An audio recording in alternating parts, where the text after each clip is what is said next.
applause to Teresa and Jerry for kicking us off, and Brett as well. They were great. They're our new friends, and you guys are our friends tonight as well. I gotta tell you, this is our first version of our free speech and free drinks movement across the country. You gotta let the speech flow, okay? So we're gonna keep this flowing tonight, and it is your generation that's gonna make the difference, right? So the traditional political wisdom, I'll just tell you, I'm an outsider to politics. They would tell us if you come to Iowa, don't bother with events like this because people like this don't go to the caucus. We got to prove them wrong, okay?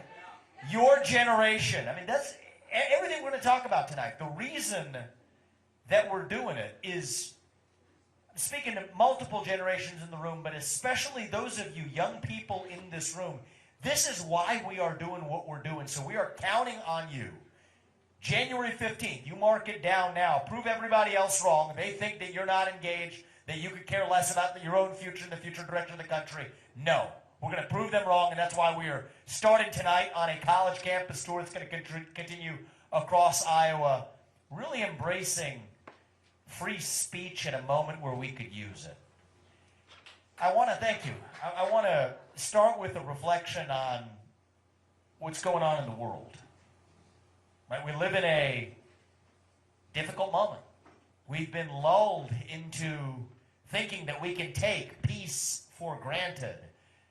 I'll tell you, when I was in college, 2001, the post-2001 era, I was a junior in high school when those two planes hit the Twin Towers.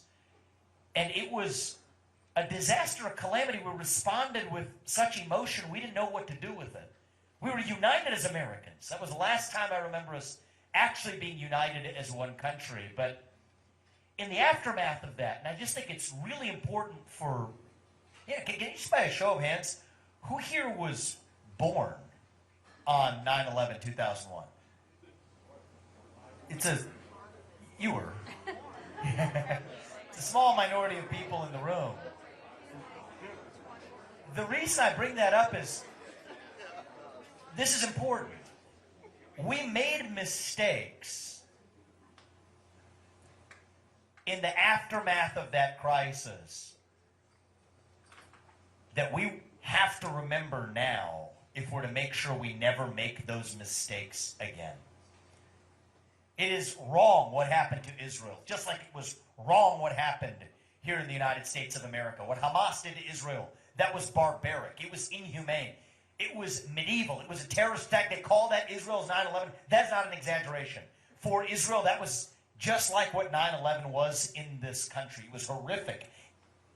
And yet it is in those moments where we are most emotional that we have to respond with clarity of thought. We fought 25 years of wars in Afghanistan, in Iraq, that actually, especially in Iraq, had nothing to do with 9/11. Spent $6.5 trillion. Thousands upon thousands of American lives sacrificed. To what end, we ask today? The Taliban is still in charge in Afghanistan 20 years later. We have a hostile anti-American regime in Iraq, vulnerable to Iranian influence 20 years later. And so what true friends do is they remind each other of the lessons that we have learned. And I am worried, from Ukraine to what's happening in the Middle East, we are quietly sleepwalking our way into World War III. And what we require right now more than ever is a commander-in-chief, I think, coming from the outside, from the next generation, to reach the next generation, who had lived through that and saw it, to understand that we will not make those mistakes again in this country. So when we open this up to Q&A, I'm expecting many of you to have questions on a range of topics, foreign policy included. We'll come back to that, but it's so important that I wanted to open with it. We are facing, though, a kind of war right here on our own home turf in this country. It's a war that has nothing to do with wars abroad. It's a war in the United States of America. It's a war between those of us in this country who believe that all men are created equal, endowed by their Creator with certain inalienable rights, among these life, liberty, and the pursuit of happiness. Those of us who believe that you get ahead in the United States of America, not on the color of your skin, but on the content of your character and your contributions. Those of us who believe in free speech and open debate. Those of us who believe in meritocracy, in the ideals that made this country great, that American exceptionalism is real, who believe that even though we are an imperfect nation, we are founded on the pursuit of a more perfect union, the pursuit of liberty, equality, and justice for all. That is one side of this war in the United States. And on the other side of this war is a new movement in this country that says your identity is based on your race, your gender, and your sexuality. That if you're black, you're disadvantaged. That if you're white, you're privileged. No matter your economic background or your upbringing, your genetics determine who you are and what you can achieve in life. Who reject free speech and open debate in favor of censorship. Who believe that we have to abandon carbon emissions in the United States even as we shift those same carbon emissions to places like China. Who believe that we can maybe use our military to defend somebody else's border, but it would be unjust, xenophobic, and racist to use our own military to defend our own border here in the United States. That's the other side of this war. All right? And I call it a war because there's no middle ground between these two sides. Right? Either you believe in group quotas or you believe in meritocracy. Either you believe in censorship or you believe in free speech. Either you believe in American apologism or you believe in American exceptionalism. You cannot have both of these things at the same time. We face a choice. That is why this is a war. There's only one choice to make. It's either one side or the other. And I have good news for you guys. I have been not just to most of this state, I've been to most of this country. Most states in this union, I've traveled in this campaign in the last several years. Most of us, black or white, Democrat or Republican really even, most of us, 80+% of us in this country, are on the pro-American side of this war. And half the 20 are people, certainly younger than me, who may have never learned those ideals in the first place. You're going to help us bring them along too. That's the good news. But the bad news is that the other side is still winning this war. And for us to really win this war back, we have to understand why.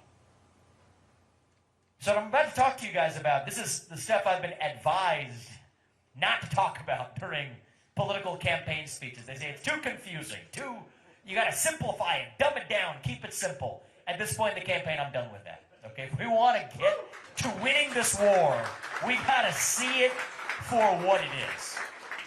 All right? So why is this other side, this fringe minority, winning this war in the United States of America? I'll tell you when I first started to see the answer to that question. I was the age many of you were when I graduated from college back in 2007. Got my first job on the eve of the 2008 financial crisis at a financial firm in New York City. Interesting time to get a first job, okay? I learned a lot.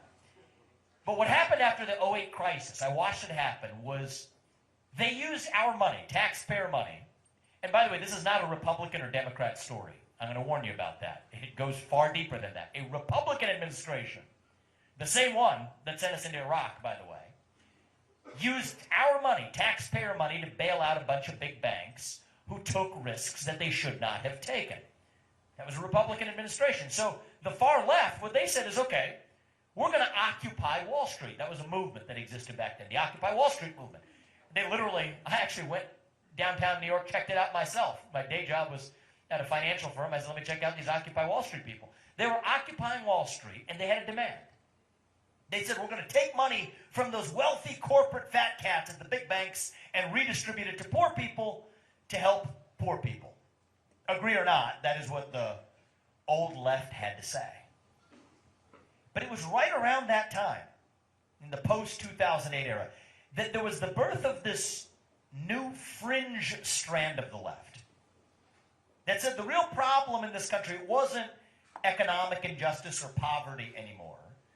It was racial injustice and misogyny and bigotry and climate change. Now think about this. If you're Wall Street, Occupy Wall Street, that's a pretty tough pill to swallow. But the new woke stuff was actually pretty easy. You applaud diversity and inclusion. You put some token minorities on your boards. You muse about the racially disparate impact of climate change after you fly in a private jet to Davos. It's actually pretty good work if you can get it.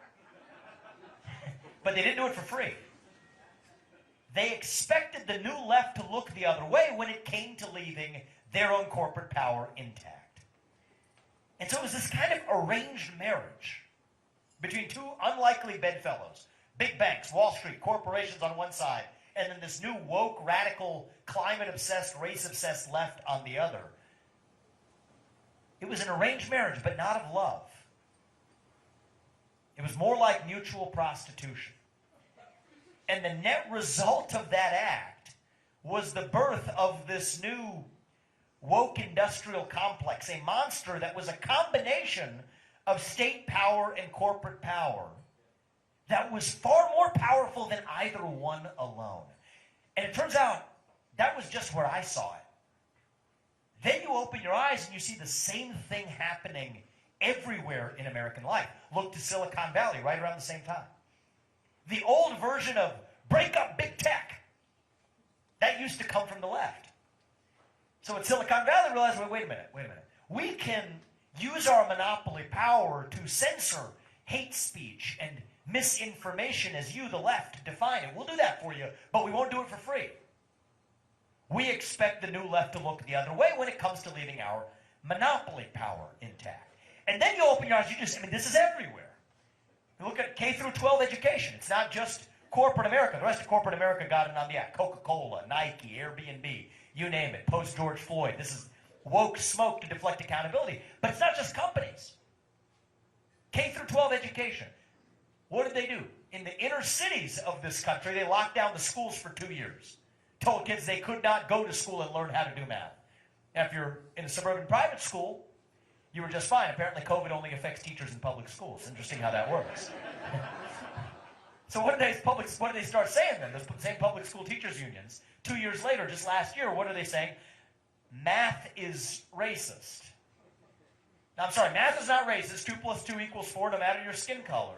But what might have been, it's just a fact, but what might have been inequitable is the failure to teach those kids in the city how to do math for 2 years. It is woke smoke to deflect accountability for their own failure. Colleges across this country, right? People my age, many of them, I'm 38, many of them at the age of 38 in the late 30s still have not paid off their college student loans. We were told you go become a gender studies major in California for 4 years, take a loan. Somehow that's a head start on the American dream. Sorry, learned it the hard way. Life doesn't work that way. But what did you do get? A victimhood narrative of critical race and gender theory to tell yourself a victimhood narrative for why you couldn't get ahead. It is woke smoke to deflect accountability. It is every area of American life. Now let's bring it back full circle and talk about our military. 25 years of wars that actually my peers included fought in places like Iraq and Afghanistan. $6.5 trillion, over 10,000 plus lives that we will never get back from those two conflicts. To what end? We have no evidence to say that that advanced our interest. So if you're General Mark Milley, what do you say? The left used to hit us for that. It used to be the left that opposed that war in Iraq. So what do you say? Let's talk about white rage and systemic racism. See, so whether it is our own military or K through 12 education or colleges or corporate America or Silicon Valley or our big banks, it is this arranged marriage between the swamp, both inside and outside government, the managerial class, that used this fringe minority and propped them up. That is why they're winning this war. 10% or less of the American population has taken control of every major institution. Why? Because it helped those institutions cover up for their own failures. And then something happened. A new party then showed up on the scene and turned this arranged marriage into a three-party affair. That's the Communist Party of China. Knocked on the door, they opened it, and boy, did they know what they were doing. They understand this game far more deeply than we do. See, so what they said is, okay, so if these failing American bureaucrats from the private and public sector can use this anti-American current to advance their goals, maybe we can use it to advance ours. So they tell me not to tell this story. It's too complicated, too long. No, I don't care. We're going to stay with me here. Xi Jinping, leader of China, when he is pressed on the Uyghur human rights crisis, where there's over 1 million religious minorities enslaved in concentration camps, subject to forced sterilization, communist indoctrination, and worse. What does he say when other countries press him on that? He says that Black Lives Matter shows that the United States is no better. This is not an accident. His top diplomat came about a year or two ago to the Alaska summit, lectured our little pet puppet of a Secretary of State, a man called Tony Blinken, lectures him about how China wants to see the U.S. do better on human rights, and China wants to see the U.S. stop slaughtering, that is his word, slaughtering black Americans. This would be laughable for China to say if it weren't for the fact that our own companies, our own universities, our own military legitimizes those claims. Disney will say they can't shoot a film in the state of Georgia if they pass an anti-abortion statute. Yet we'll go to Xinjiang, literally ground zero of the greatest human rights crisis committed by a major nation since the Third Reich of Germany. Interesting how you don't hear that one on TV these days. And they don't say a peep until the end of the movie. You can still see it in Mulan. At the end of the movie, in the credits, it says, "We thank the CCP for allowing us to film here." Right? LeBron James, guy from my home state, has a lot of courage in the United States to talk about our historical failures. Not a lot of courage when it comes to standing up to the NBA's biggest expansion opportunity in China. Larry Fink at BlackRock, bravely applying emissions caps to Chevron and Exxon, not saying a peep when it comes to PetroChina, where they own the same shares of. Why? Because the CCP would tell you to get the heck out if you apply an emissions cap over there. But if you do it in the United States, they will roll out the red carpet. So that's how this game is played. It all comes down to money, actually. If you want to enter the Chinese market, they build a Chinese Great Wall. But if you criticize the United States or apply a constraint over here, they roll out the red carpet. We thought we were going to export Big Macs and Happy Meals and spread democracy to places like China. What they realized is they could actually do us one step better. We thought we could use our money to get them to be more like us. They realized they could use access to their market, their money, to get us to be more like them. And it's worked. And that creates a false moral equivalence between Chinese nihilism and American idealism. And that erodes our greatest asset of all, and that is not our nuclear arsenal. It is our moral standing on the global stage. So it's a complicated story. But that's the truth of how we got to where we are. Cynical forces from bureaucrats here in the United States to the CCP abroad, using this fringe anti-American current here to prop up their own goals. That is why the other side is winning this war. I'll remind you what Abraham Lincoln said at the height of our Civil War, the hot Civil War that we had in 1863, where he said that the dogmas of a quiet past are inadequate to the stormy present. And I say this to a room full of many young people tonight. The dogmas of 1980 are inadequate to address the unique challenges we face in the year 2023. We need new solutions from a new generation of leaders that actually understand what time it is in the United States of America, okay? That is why I'm running for president.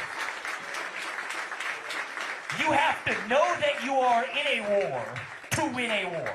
You cannot win a war if you don't know you're in one.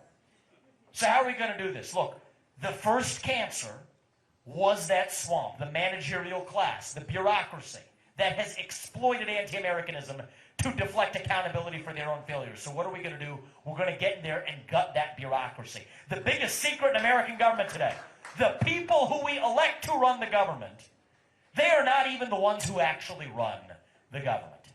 So on my watch, you know what? If I can't be your next president for more than 8 years and collect a paycheck from you all, the taxpayers, for 8 years, which I think is a good thing, then neither should any of those federal bureaucrats reporting into me either. 8-year term limits for the bureaucracy instead of these civil service protections we are done with. 75% headcount reduction in the number of federal bureaucrats. We don't need them. Got to understand 25% of the people get 90% of the work done in the federal government.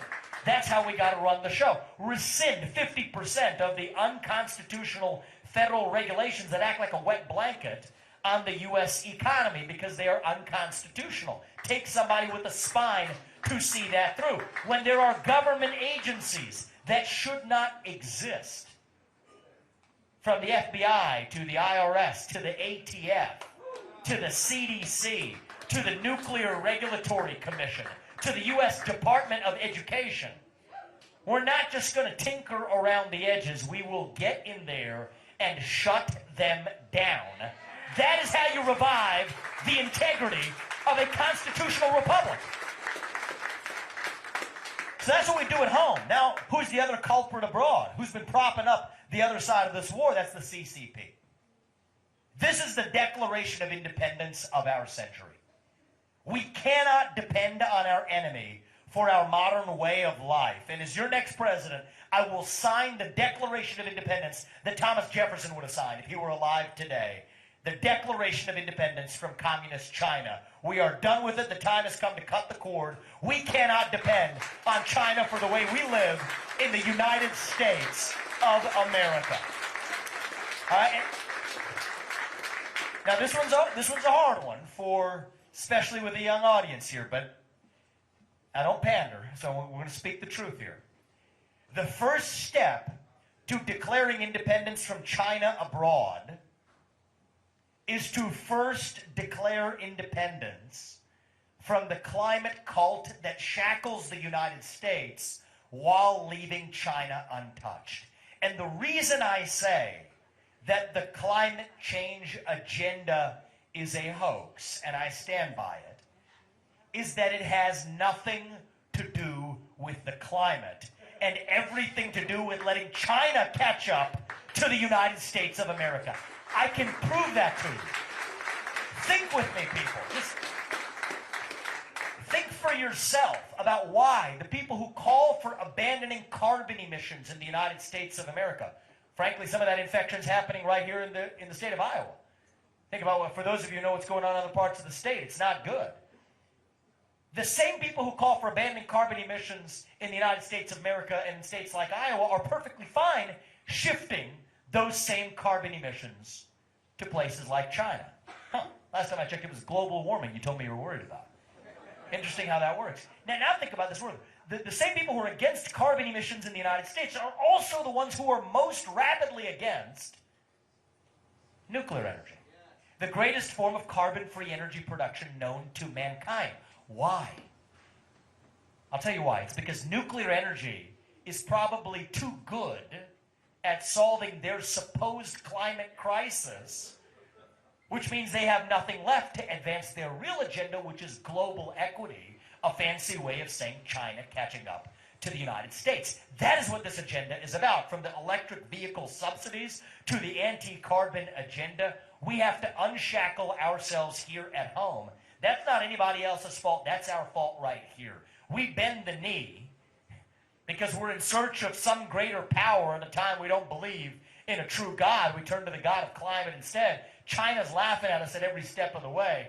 There's even a little word for it in Chinese, actually. It's called baitzuo. Literally refers to, I'm not making this up, it refers to progressive left-wing white people in the United States. Not me, it's just like... It's interesting. They're laughing at us at every step of the way because it's advancing their agenda. But now it's not just the climate call. It's every area of American life. Semiconductor independence in this country. We depend on a tiny island nation off the southeast coast of China for the little chips in our phones that power these things, power the computers, power the light that's in my face right now, the refrigerator that kept your water cold before you're drinking it. That is powered by a little microchip coming from Taiwan. We cannot depend on Taiwan for our modern way of life when they're at risk of incursion from China. Pharmaceutical independence. The medicines that you take, 95% of the over-the-counter medicines you get, including ibuprofen on down, depend on materials coming from China. Now think about this with me. The same country that is poisoning our illegal pharmaceutical supply chain crossing the Mexican southern border. Think about the Percocets that are laced with fentanyl coming from China. The same country that unleashed hell on the world with a man-made virus in a lab in Wuhan. That's a fact. That country, think about it. What do you think they're going to do, God forbid if we're in a conflict with them, to the legal pharmaceutical supply chain? You think they're going to just leave that alone or lace that with a little fentanyl like they're already doing across the southern border? It's even worse than that. Our own military. The F-35 jets that we make in this country, nearly every piece of military equipment we make in this country depends on parts coming from China. Think about it with me. You think the same country that, why are we stockpiling that military equipment? China's our #1 enemy. God forbid we're in a conflict. You think they're going to keep providing the parts so that we can fight them with it? No, I'm sorry, it's not going to work that way. So this isn't that complicated. Shut down the swamp, the managerial class, the administrative state here at home, declare independence from China. These aren't black ideas or white ideas. These are not Democrat ideas or even Republican ideas. They're fundamentally American ideals. And you want to win that war, the first step is you got to know you're in that war. But the next step is now, that's why we're here. That's why we're here in Iowa. That's why I'm going to be here the next 3 months. We need a general who will lead us to victory in that war. That needs to be somebody who first understands that we're in a war. Needs to be somebody who isn't captured by the same forces that have given us that corrupt establishment on both parties in this country. The super PACs are a cancer on American politics. I've seen it. The reason nobody else has taken this on is that the multi-million-dollar contributions, I just teach you guys how this works. They tell you all that the maximum you can give to a campaign is $3,300 in a primary and $3,300 more in a general. That's a lot of money. But it's not going to be enough to corrupt any politician running for U.S. president. But the fact of the matter is all those ads you see on TV, all those little mailers that they stuff your mailbox with, they're not coming from the campaigns. It's a joke. It's a farce. It is a lie. They are coming from these monstrous entities called the super PACs. Now, what happens with the super PACs? They can give unlimited amounts of money. Not $3,300, $33 million. Could be more than that. That's what every other candidate is propped up by, not just in the Democrat Party. I'm talking about in the Republican Party. So the reason why nobody else will stand up here and tell you they will pardon peaceful protesters on January 6th, the reason nobody else will tell you that they will end electric vehicle subsidies, the reason nobody else can tell you that the climate change agenda is a hoax without apologizing for it, the reason nobody else will tell you that we're not going to use our own military to protect somebody else's border because we're going to use it to protect our own is they're bought and paid for by the super PAC puppetry class. And so the general who leads us to victory cannot be a puppet of the super PACs. And most importantly of all, I think we need a general in this war who has not yet been wounded in that war. I think we're going to bring your generation along with us as we revive this country. That's actually what it's going to take. Bring back our national pride in the next generation. That is what we're missing. You ask young people in this country, this is a hard survey published a few months ago. 60% of young Americans say they would sooner give up their right to vote than to give up their access to TikTok. We have a crisis of national pride in the United States. Well, you know what part of the problem was? We have celebrated our diversity and our differences for so long that we forgot all of the ways we're really the same as Americans, bound by that common set of ideals. And the way we're going to recover it is all of us, not just me, all of us starting to speak openly again. That is the ticket to getting this country back. You want to know how well we're doing as the United States of America? It's not the number of green pieces of paper in our bank account. It's not the number of ballots we cast every November. It is the percentage of people who feel free to say what we actually think in public. That is why we're here today. That is what this campaign is all about. Speaking the truth. What you will say in private, let's say it in public. Speaking the truth, not just when it's easy, but when it's hard. Speak it with respect, but speak it with a spine. That is what we're doing in this campaign. We're doing it tonight. God is real. There are two genders. Fossil fuels are a requirement for human prosperity. Reverse racism is racism. An open border is not a border. Parents determine the education of their children. The nuclear family is the greatest form of governance known to mankind. Capitalism lifts us up from poverty. There are 3 branches of government, not 4. And the U.S. Constitution, it is the greatest form of governance known to mankind and protect freedom in human history. That is the truth. We fight for the truth. We stand up for the truth. That is what won us the American Revolution. That is what reunited us after the Civil War. That is what won us 2 world wars and the Cold War. That is what still gives hope to the free world. And if we can revive that dream over group identity and victimhood and grievance, then nobody in the world, not a nation, not a corporation, not a virus, not China, is going to defeat us. That is what American exceptionalism is all about. That is what we will revive to save this great republic. Thank you all. God bless you. God bless our United States of America. Thank you. Thank you.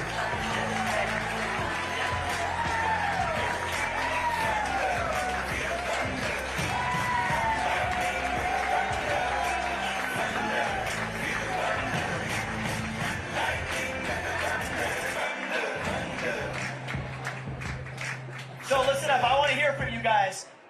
January 15th. This isn't my choice, it's your choice. January 15th, you're going to come, you're going to drag your friends out, you're going to show them who actually speaks in this country. It is we the people. Open this up and take some questions. I think we got a microphone, but if not, just go ahead and... You seem like you got a voice that can project. One big question that you kind of left out, and that's the media. Oh, yeah. So that one I can't fix. I mean, the truth is, I don't like to make promises that I can't keep. Actually, this is really interesting, too. Other presidents, and I believe in learning from those who came before me. I don't like to blame them. I like to learn from them. They make the promises of what laws they're going to pass.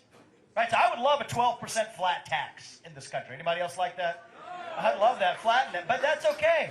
I can't promise you that because that depends on Congress. Everything else, I'm telling you, shutting down government agencies, 75% headcount reduction in the federal employee headcount so we can drill and frack and burn coal, embrace nuclear energy. That much I know we can do.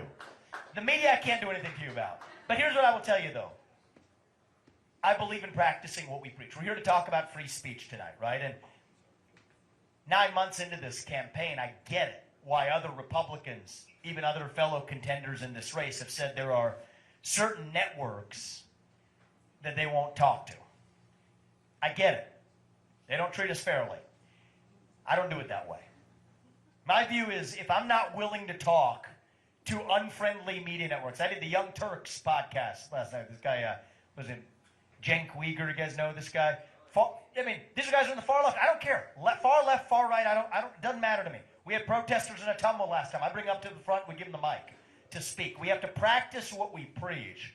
And one of the things I found is that this country has been taught to be skeptical of what we're force-fed by the media enough that I have hope that even if they continue to try to force-feed it to you, you're not consuming it the same way anymore. And so, is the playing field even? No, it's not. But my view is we don't retreat from the playing field, we show up and we win. That's how we get this country back. Thank you very much, man. I appreciate it. Next question right there, brother. Vivek, I'm 25 years older than you and 3 times older than most of the people in this room probably. But your oratory skills, your your insight, the way that you speak, but more than anything, your genuine passion is so impressive. God bless you. I appreciate that, brother. Thank you, man. I got to ask you, I want to ask you so many things, but one of the things I just want to kind of take it to a personal level. If you could talk a little bit about how indeed God has impacted you in your life to this point, and all that you've accomplished and all that you're doing, what is it that you are most proud of? Well, I'll start with the first part of that. I actually, maybe like many of you, I was raised in a religious household. I'm Hindu. We believe in one true God. We believe that God puts us here for a purpose. He works through us. It's not being done by us. We're his instruments. I did become non-religious for much of my 20s, through college and otherwise. I came back to it after, really with a certain conviction after my first son was born again.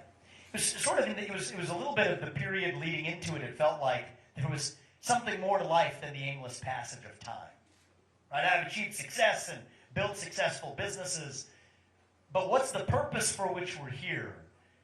That's a higher purpose, and it came back to me when we brought our son into this world. And so I hope, what am I most proud of? I hope it's of what's ahead, actually. I mean, I've done a few things that I'm grateful for God giving me the opportunity to have done. I developed a medicine for 20 kids. It's an FDA-approved therapy today. 20 kids a year are born with a genetic disease where 100% of them die by the age of 3. I had the opportunity when I was CEO of my company to work on a therapy where now a majority of those kids, if they're treated, live lives of normal duration. I'm proud of that. But I hope, and I think it's going to take somebody whose best days in life, I don't take them for granted. I'm 38, but I hope my best days in life are still yet ahead of me. To see a country whose best days are still ahead of itself as well. And so I'm doing what I'm doing now because we hope to make greater contributions to this country than I've been able to. So far, this country has allowed me to live this dream. I'm proud of it. I came back to being a person of faith. Being a father is part of the journey that took me back there. And now, our top project, Apurva, she's my wife and I both, the inheritance we want to give our kids isn't the green pieces of paper, actually. And that's fine, and there's nothing wrong with that. But the inheritance we want to give them is a country that allows them to live the same dream that we were able to live in this country. And dare I say it, maybe even a greater country than the one we grew up in. So I appreciate that. Thank you, Mike. Thank you. We'll come up here. And then, we got one in the back. Yeah, they'll bring it up front. Yep. So I am a single mom of 2, and you have brought up K through 12 education. We live in a world of cyberbullying, in-person bullying, physical, emotional, all the things. With that, because it's taken over our world, we have kids ending their own lives because of this on a daily basis. As president, how would you try to fix that in schooling, things like that? So I'll give you there's no silver bullets to complex problems, but there are useful solutions nonetheless. I'll preface this by saying I'm a staunch pro-freedom person. When it comes to adults, true freedom means it's the freedom to make the wrong choice. Otherwise, it's not freedom. But kids aren't the same as adults. So I'm against social media usage amongst any kid under the age of 16. I mean, the truth is, if you can't smoke an addictive cigarette, I appreciate that. Thank you.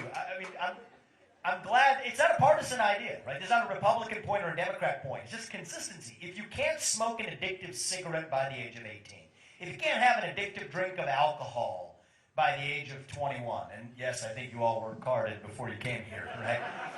Right? If these are the rules we apply, then what the heck are we doing allowing you to use an addictive social media app by the age of 12 or 13? It is wrong. And so that will end on my watch. Protect children. Kids aren't the same as adults. And I apply that principle across the board. Many kids, what are they going through? They're going through confusion. They're going through a sense of being lost.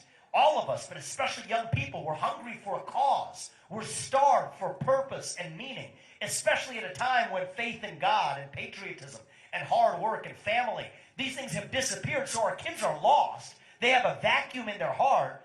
If the right thing doesn't fill that vacuum, belief in country, belief in God, whatever it is, something else is going to fill the vacuum instead. Depression, anxiety, fentanyl, suicide. It's not an accident. And so at that moment, are we allowing these poisons to prey on our kids? I don't think a kid should be able to undergo genital mutilation or chemical castration until the age of 18 or above. Right? Kids aren't the same as adults. And so protecting our kids, as a father of 2 sons myself, that's not a Republican in me. That's the father in me that says that's how we're going to lead this country. And that's not anti-freedom. That's pro-freedom, because you are truly free once you do become an adult to then actually make your choices. Thank you very much. I appreciate that. And best to your kids as well. Go to this man. All right, I have 2 questions, but I'm going to refrain from the first one. Only I'd rather ask you that in private. But now I'm curious. I'm not trying to ignite something. But Free speech. Don't ask me both questions.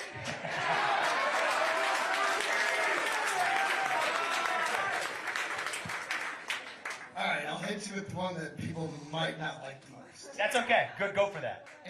After World War II, in 1948, the Israel Zionist movement took over Palestine. And since then, they have killed thousands of times more people than the Palestinians have killed of Israel.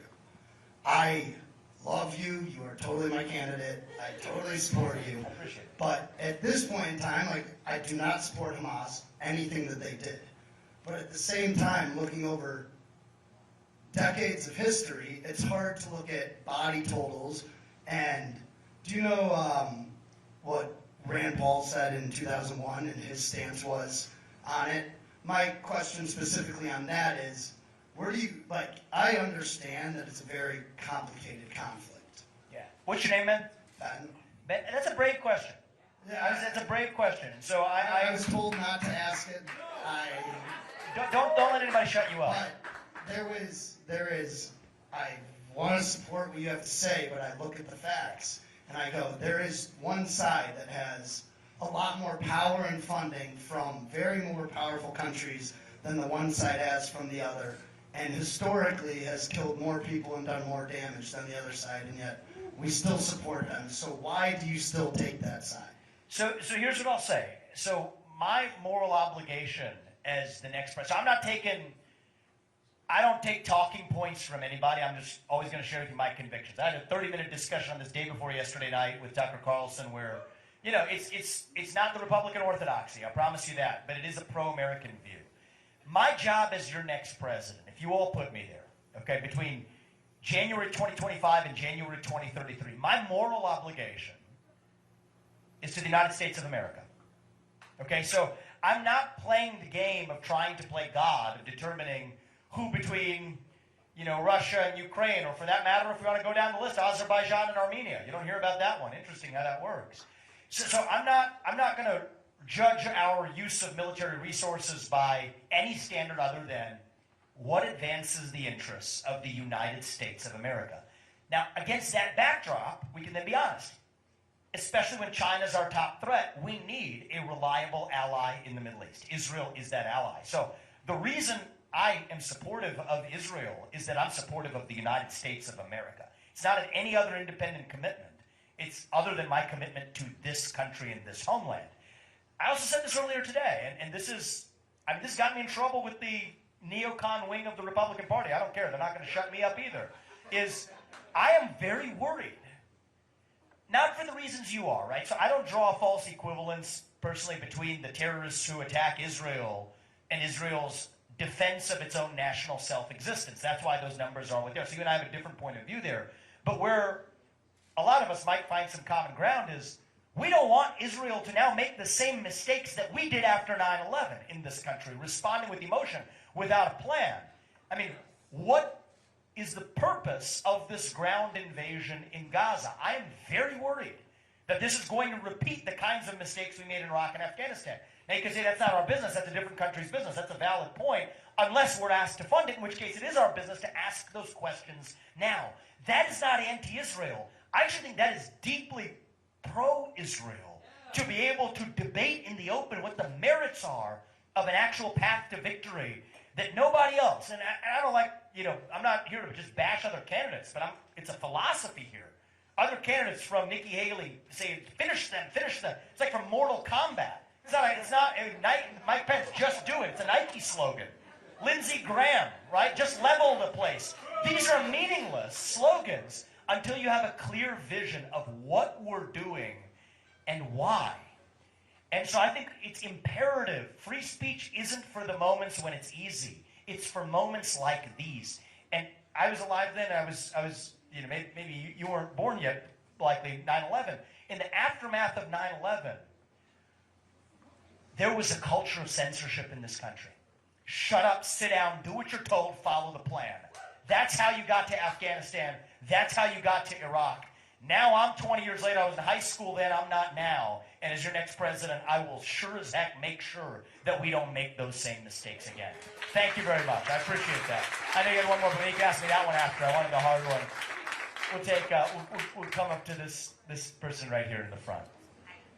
Thank you. I'm having too much fun. I want to keep going until they drag me out of here. But so my question is, because, and I know that you've owned a pharmaceutical company, that for me is a huge issue with our country, and one of the biggest problems that we have is the control the pharmaceutical companies have over our government and our media. So I would like to know what your plan is to get them out of control of our government and our media. Because I believe one of the worst things we ever did was to allow them to put commercials on TV. What's your name? Melissa, thank you. So I get this question a lot, and I think it's good for us because I think it gets to the heart of it. So I started a biotech company. I'm proud of it. We got a number of medicines approved. They stood up to Big Pharma. There's a reason Big Pharma doesn't like me very much. We called their bluff because they effectively have soft coordination in which areas they're going to develop medicines in or not, and that allows them, among other things, to also set prices in a way that's favorable. Okay? So my view is, have you heard of Rumble? Anybody here heard of Rumble? Okay. So I was an early investor in Rumble when it was back when it was a private company. The equivalent of me to Big Pharma is like Rumble to Big Tech. Okay, you're using a system to challenge an existing orthodoxy. Now, what are we going to do about it? I understand this better than most. First thing is, let's think about the special form of crony capitalism that says vaccine manufacturers get a special form of liability immunity for product liability that others don't get. Why? Lobbying. It's a lobbying-based protection. Put an end to it. Now, what's the root cause of this? It comes back to the lobbying. So, one of the things that I'm bringing to government is an anti-corruption crusade, okay? You should not be able to lobby the government if you have worked in the government for at least 10 years until after you leave it. You want to know who sits on pharma's boards right now? The most recent commissioner of the FDA, sitting on the boards of Pfizer, first gig after they leave. This is wrong. This should not happen.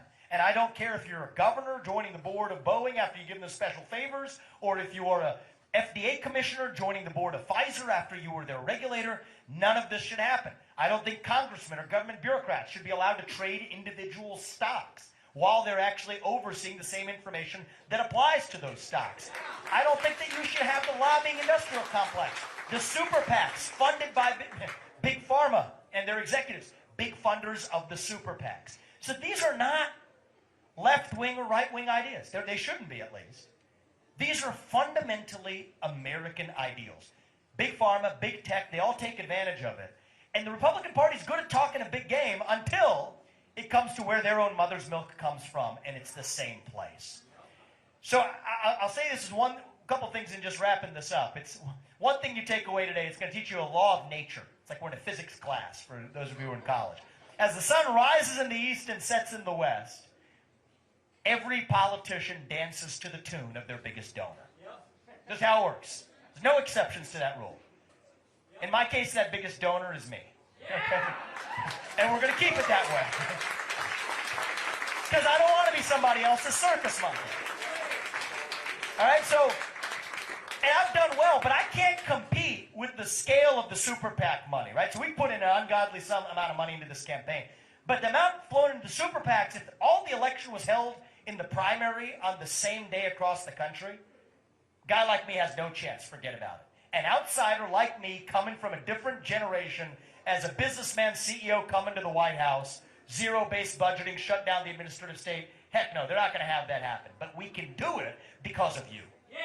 Because of Iowa. Because Iowa goes first, okay? So I'm telling you this. I mean this seriously to all you guys. Especially those of you who have never voted in a caucus. I am here tonight to ask for your help. Okay, a guy like me isn't supposed to do this, but in the United States of America, I can because you guys go first. January 15th, you sign up with us here.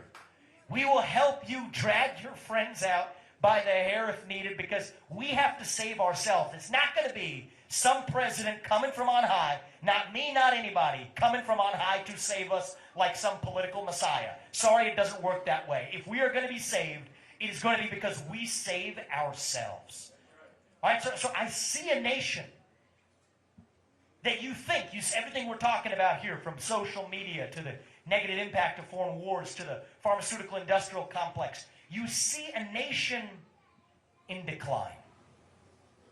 We're taught to believe we're at the end of the ancient Roman Empire, that it's the end of the ball game, fight over the scraps of a shrinking pie. I don't think we have to be a nation in decline. I don't think we have to be ancient Rome. I say this in a room full of a lot of young people tonight. I think as a nation, we are really just a little young. Going through our own version of adolescence.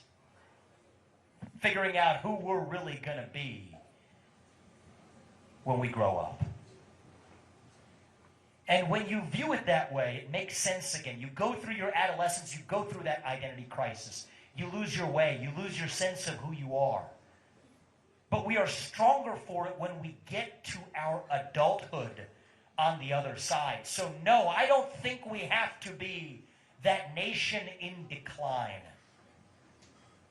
I think we are still a nation in our ascent. Maybe the early stages of our ascent. Maybe we're not even at base camp. On our way to wherever it is we're going. Still that country where no matter who you are, or where your parents came from, or what your skin color is, or how long your last name is, in some of our cases, that you get ahead in this country with your own hard work, your own commitment, your own dedication, and that you know what? You are free to speak your mind at every step of the way. That is the American dream. That is what we are running to. And that is what we will revive to save this great nation. We're counting on you. You do your part, we'll do ours. Thank you. God bless you. God bless our country. Thank you. Thank you. I appreciate it. We'll do a little selfie here with Iowa City. You want to say hello? Thank you, guys. Thank you. Thank you.